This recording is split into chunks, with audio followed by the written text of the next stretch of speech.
It is Throwback Thursday once again. We all know of the NES. I have spoken at length about it. I think I'm starting to lose track of what I've vlogged about and what I haven't now, so I apologise if I've already gone into this topic before, but I think it's relatively untrodden ground. Anyway, we all know of the NES. I've spoken about it and talked about this particular model, which is very, very cool. One day I'll have it set up and I'll be able to play it. But, of course, it was followed up.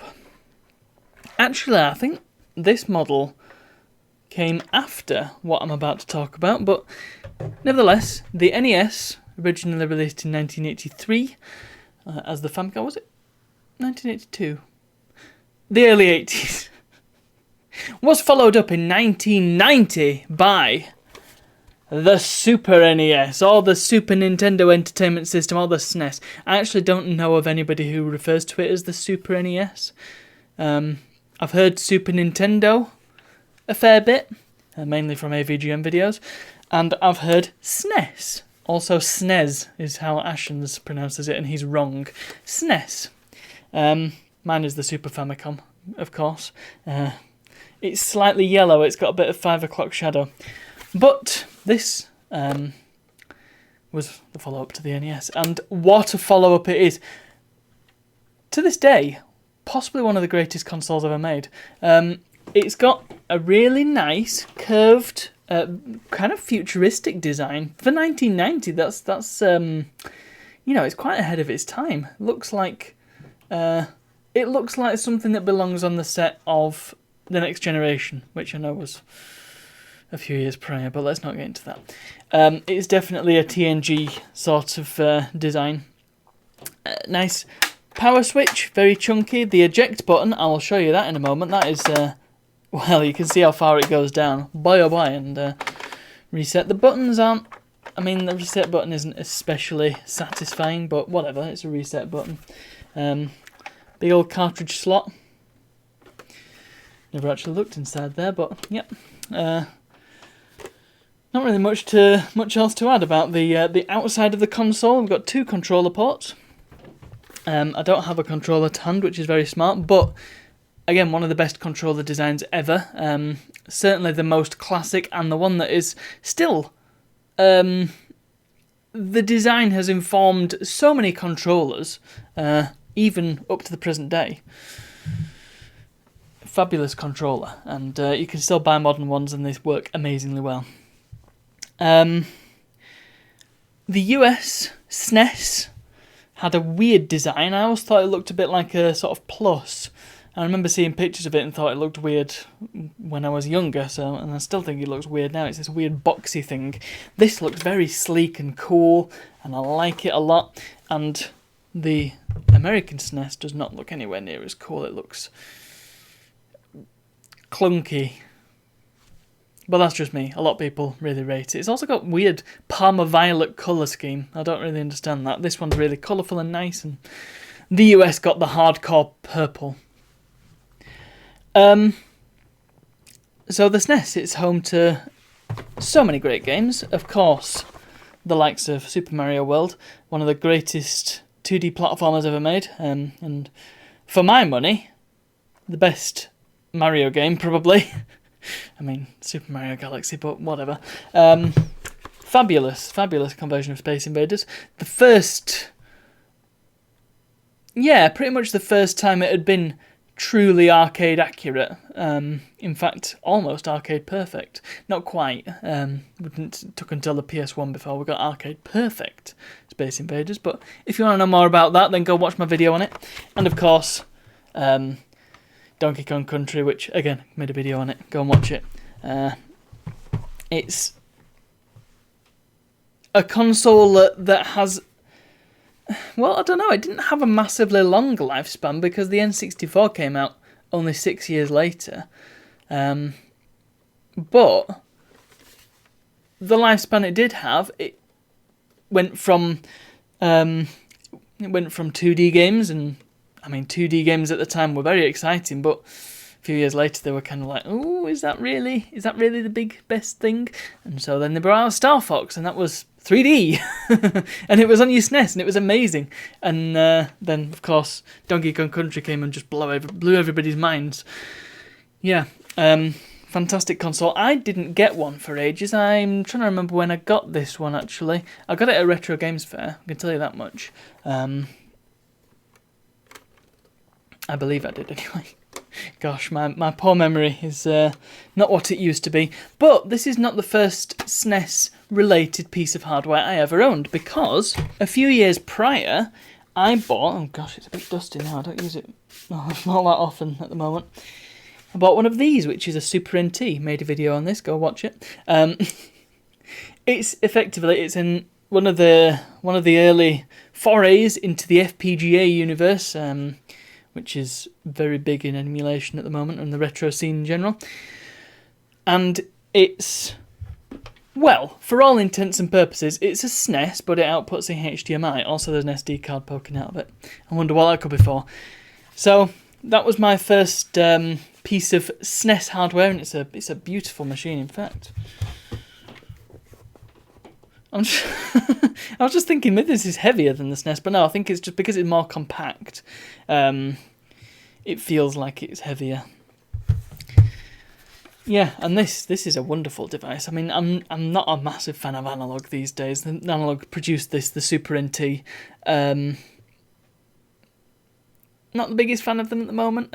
But when they produced this, it was like, whoa, this is really cool. And it was. I've got so much fun out of this. I think the first time I 100%ed Super Mario World was on this, in fact. Yeah, great time was had by all. But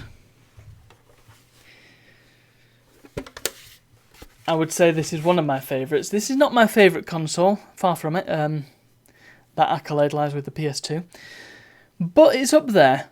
I remember when I was younger and I had just got my Wii console, which I spoke about a few weeks ago.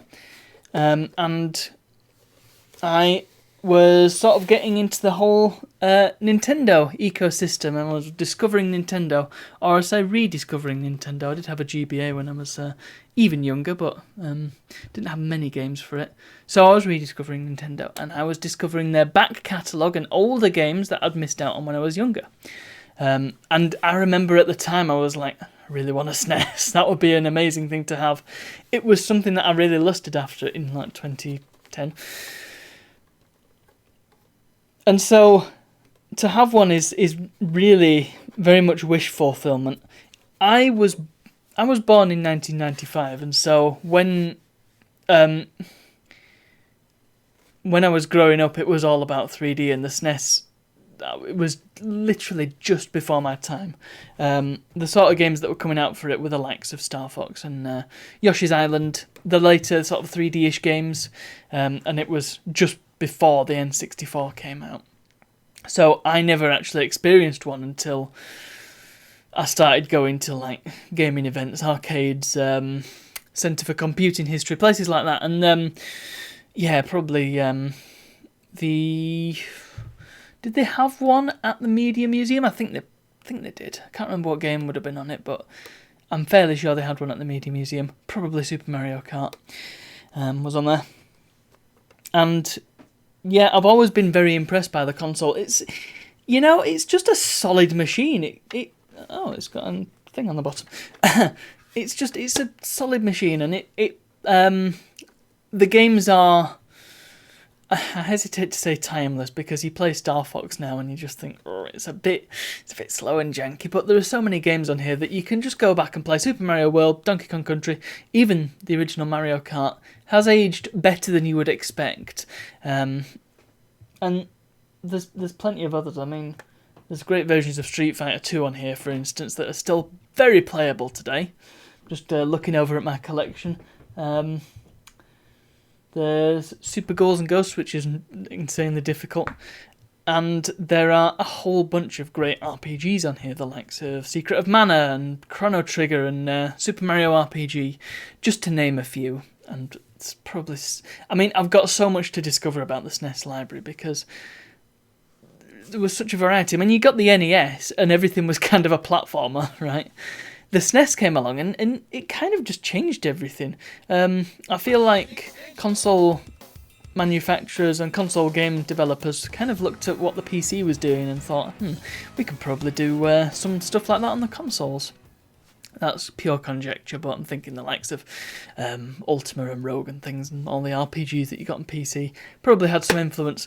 But yes, I do not have a massive SNES library, but I am glad that I own one because it's something that I am looking forward to building up a library of when I get more space.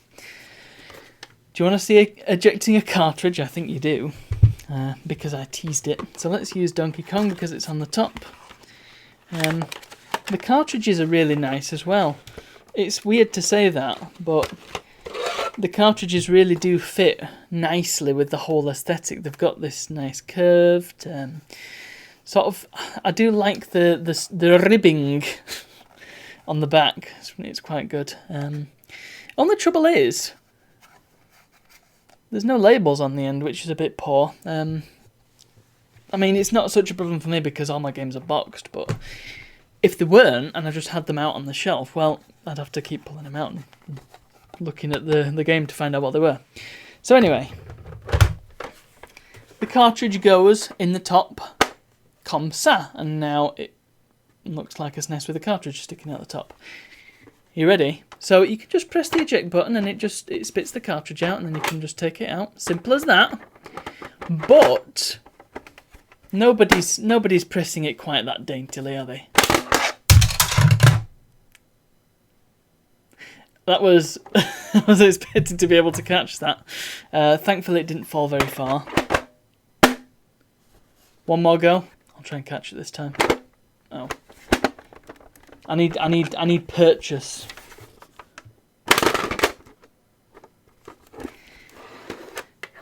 This is a console that's not messing around. Yeah. The SNES, I lusted over it when I was younger. Many years after it had stopped being relevant. I could probably have got it much cheaper at that time, but I did not. Nevertheless, how I felt about it back then and how excited I was at the prospect of being able to have one at some point, well, that's not gone away. I'm still excited. Even though I own one, I am excited to own it. It's a truly great console and it is up there in probably my top 5 of consoles. Maybe I'll do that. Have I done top 5 consoles? I'm not sure I have. I can't remember now. I'll have to check my diary. Anyway, I've waffled on for long enough and that has been a completely pointless and scattershot episode. That's all from me. Thank you for watching and I'll see you all tomorrow.